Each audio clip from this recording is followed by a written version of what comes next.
Fala pessoal, tudo bem com vocês? Chega mais, eu sou o Chico Garcia, inscreva-se no canal e vamos junto. Muitas chuvas, muitos gramados não suportam, o Majestoso também precisou de 1 hora para acontecer e no caso do jogo do Corinthians, meia hora, 45 minutos a mais para que a partida fosse realizada, muita chuva, um gramado que foi castigado e mesmo assim ele não se manteve, né? O jogo apresentou muitas dificuldades especialmente para quem precisa da bola no pé, precisa conduzir a bola no gramado.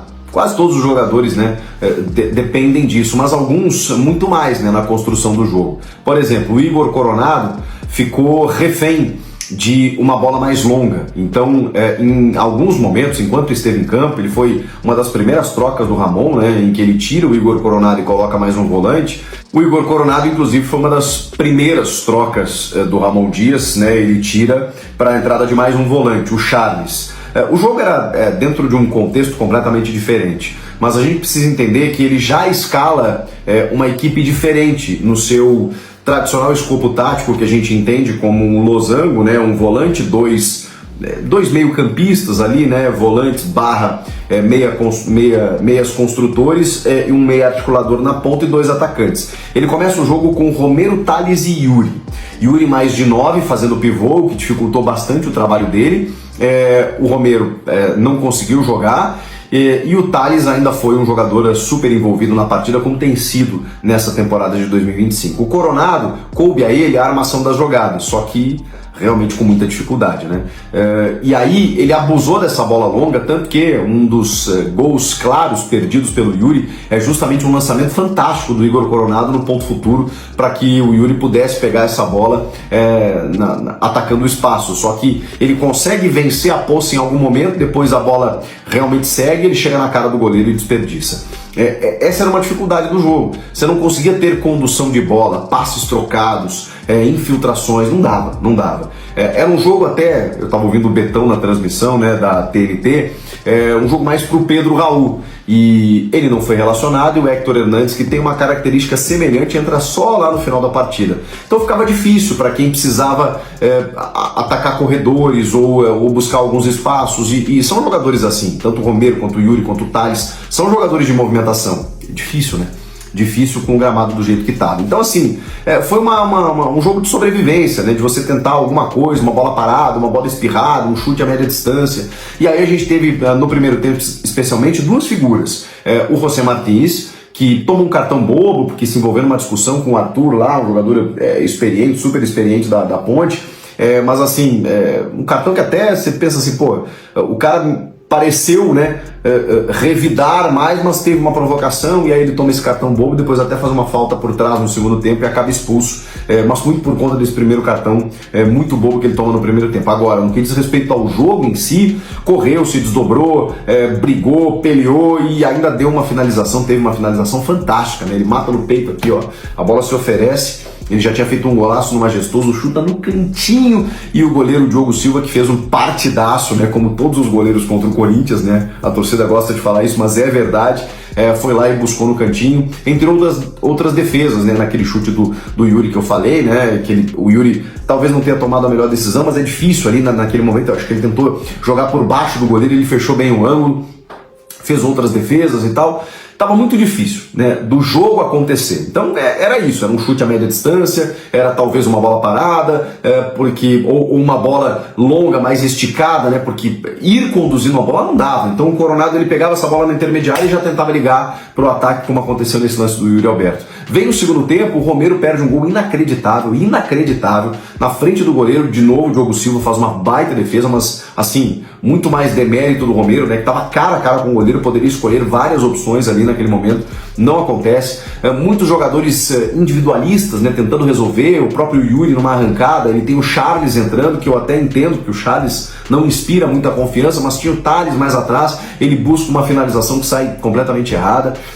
Jogadores tentando resolver por si próprio, porque, de novo, o gramado dificultou qualquer análise que a gente possa fazer nesse sentido.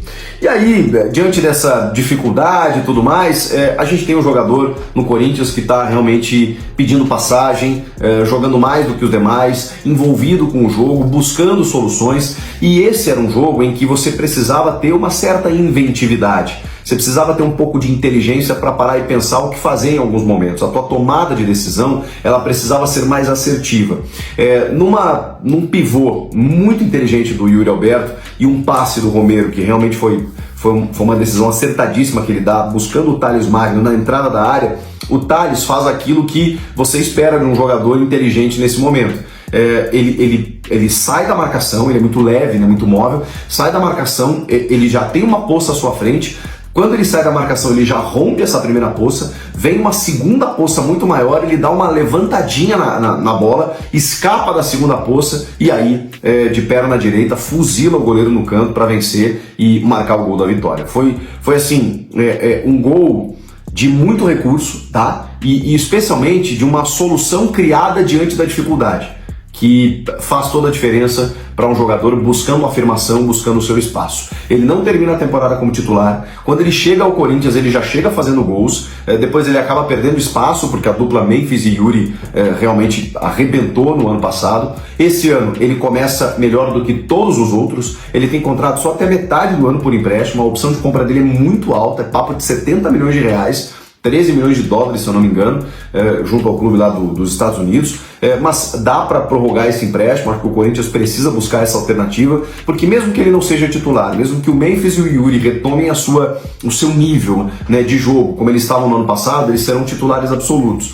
O Thales vira uma peça fundamental e importante que você precisa ter no elenco. Um elenco não se faz só com 11 jogadores, ainda mais com o nosso calendário, com as 5 trocas, você precisa de reforços, né? Reforços para compor elenco com esse nível, com essa qualidade. E olha, eu estava fazendo a live depois do jogo e alguns torcedores aí sugeriram, de repente, o Memphis não está jogando de 10, não estou dizendo para ele pegar 10, tá gerando uma polêmica, estou falando para ele jogar de 10, como ele tem jogado muitas vezes, né? Atrás do centroavante, vindo de trás, armando o jogo. Daqui a pouco você consegue fazer o Memphis ocupar essa função e tendo Corinthians que se prepara para uma sequência de jogos importantes dentro do Campeonato Paulista, e é uma sequência grande de jogos com pouco tempo de intervalo entre eles. O técnico Ramon Dias deve manter o mesmo planejamento do início do campeonato. O Corinthians nessa sequência de jogos, para escalar o Corinthians nesta sequência de jogos, significa dizer o seguinte, que para o duelo contra a Ponte Preta na próxima quarta-feira, o Corinthians deve ter um time reserva. O Corinthians já está pensando no clássico contra o Palmeiras, que é no final desta sequência de jogos. O Corinthians vai ter 4 jogos em 9 dias. E tudo isso começa nesta quarta-feira contra a Ponte Preta em Campinas. São 4 jogos em 9 dias pelo Campeonato Paulista. Para o duelo contra a Ponte Preta, então, o Timão deve novamente poupar os titulares que começaram jogando o clássico contra o São Paulo no último domingo. Os reservas que já atuaram 2 vezes nesse Campeonato Paulista, e os titulares também já atuaram 2 vezes no Campeonato Paulista. Foram 4 jogos até agora no Campeonato Paulista. O jogo contra o Noroeste no próximo sábado será o único da equipe do Corinthians na Neoquímica Arena durante esta maratona de 4 jogos em 9 dias. O jogo contra o Noroeste, aí sim, o técnico Ramon Dias deve escalar o que tem de melhor. Isso na 6ª rodada do Campeonato Paulista. O Corinthians terá apenas um dia de descanso entre os jogos diante do Noroeste e do Novo Horizontino. Depois do jogo contra o Noroeste, o Corinthians pega o Novo Horizontino em Novo Horizonte. Por esse motivo, deve preservar os titulares contra o clube de Novo Horizonte, para tê-los à disposição diante do Palmeiras. Então, como é que vai ser? O Corinthians deve colocar time reserva contra a Ponte Preta, time titular contra o Noroeste na Neoquímica Arena, o jogo contra a Ponte Preta em Campinas, para esse jogo deve ser time reserva, time titular com força máxima contra o Noroeste na Neoquímica Arena, time reserva contra o Novo Horizontino em Novo Horizonte, jogo complicado para o Corinthians, o Novo Horizontino é um bom time, mas deve ser time reserva porque o time titular deve ser poupado para a partida contra o Palmeiras. O goleiro Hugo Souza, que jogou no último domingo, foi a estreia dele no último domingo, ficou de fora das primeiras partidas, das primeiras 3 partidas do Corinthians do Campeonato Paulista por causa de uma amidalite. Ele deve ser a exceção e deve jogar todas as partidas, né? Ele deve jogar todas as partidas, não deve entrar no revezamento com o Matheus Donelli para readquirir o ritmo necessário de jogo. Lembrando que neste início de temporada, o Corinthians não conta com 3 jogadores do time titular que encerrou 2024. O Breno Bidon, que está na seleção sub-20, né? O Breno Bidon está disputando o campeonato sul-americano sub-20. O Gustavo Henrique, que está machucado, está no departamento médico, está com uma contusão, se recuperando de uma contusão muscular, e o Rodrigo Garro, que também está se recuperando de uma contusão no joelho. Já está trabalhando no campo, mas está se recuperando de uma contusão no joelho. Por falar em Rodrigo Garro, existe a expectativa dele jogar contra o Palmeiras. Nesta sequência de jogos, de repente o Rodrigo Garro pode retornar na partida contra o Palmeiras, ou até mesmo contra o São Bernardo, que é a partida da sequência. O motivo para a sequência de jogos do Corinthians ser num curto intervalo de tempo é que o Corinthians vai disputar a fase preliminar da Libertadores. O Corinthians vai enfrentar a Universidade Central da Venezuela nos dias 19 e 26 de fevereiro.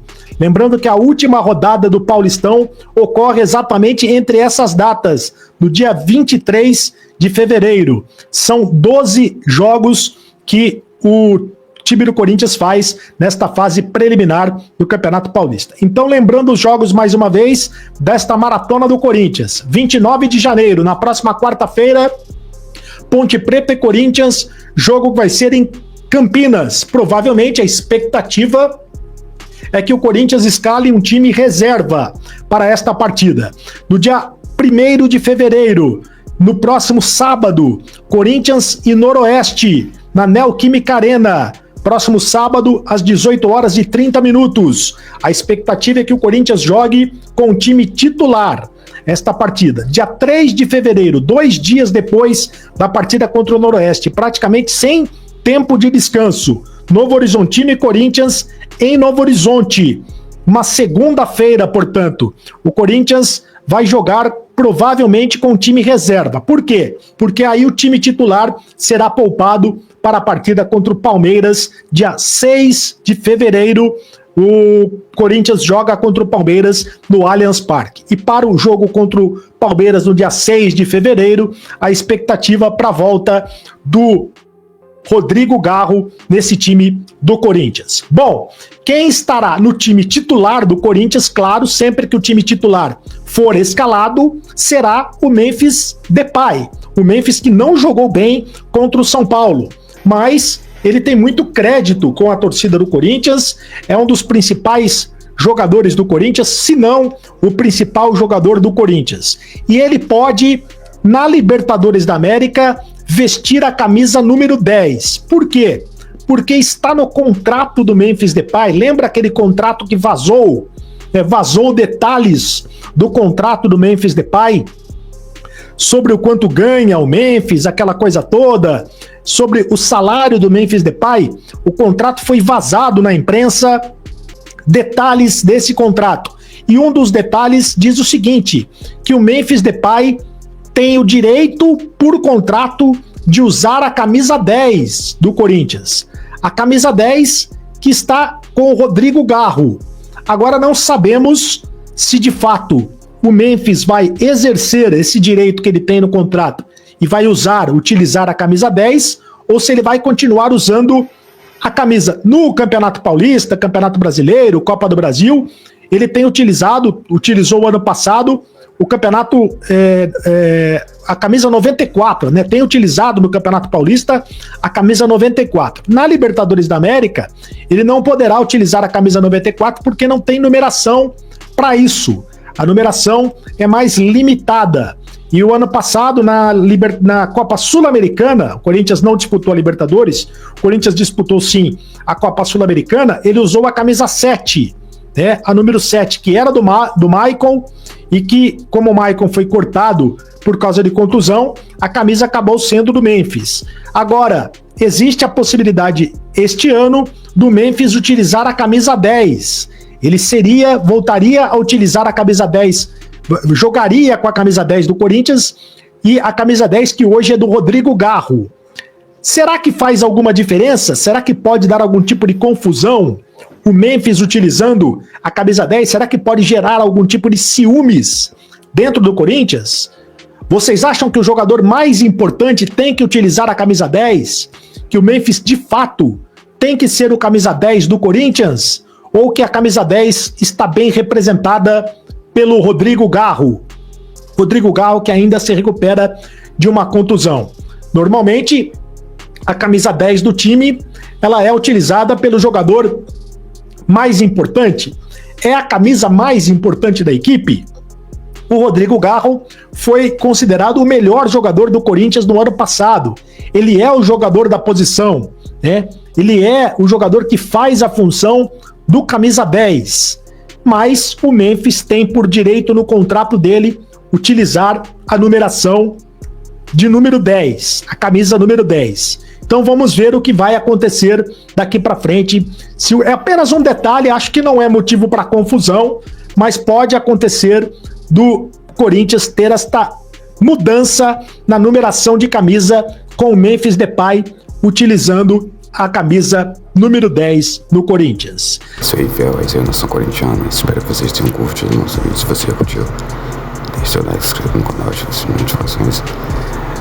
Informações confirmadas aí pelo Chico, assim, pelo Cereto, tá? Desculpa aí a minha voz e o áudio, porque meu microfone quebrou, pedi outro na internet, ainda tô esperando ele chegar. E eu tô com uma gripe doida aqui. Tá, mais importante aí que o nosso Coringão ganhou diante da Ponte Preta. Tá? Um jogo bem truncado, bem, que nem eu falei pra vocês que o time ia ganhar esse jogo mesmo com o time mesclado ali. Pra gente conseguir essa vitória diante da Ponte, graças a Deus. Agora pensando, claro, Palmeiras aí, tá bom? Um forte abraço a todos, até o próximo vídeo, vai Corinthians.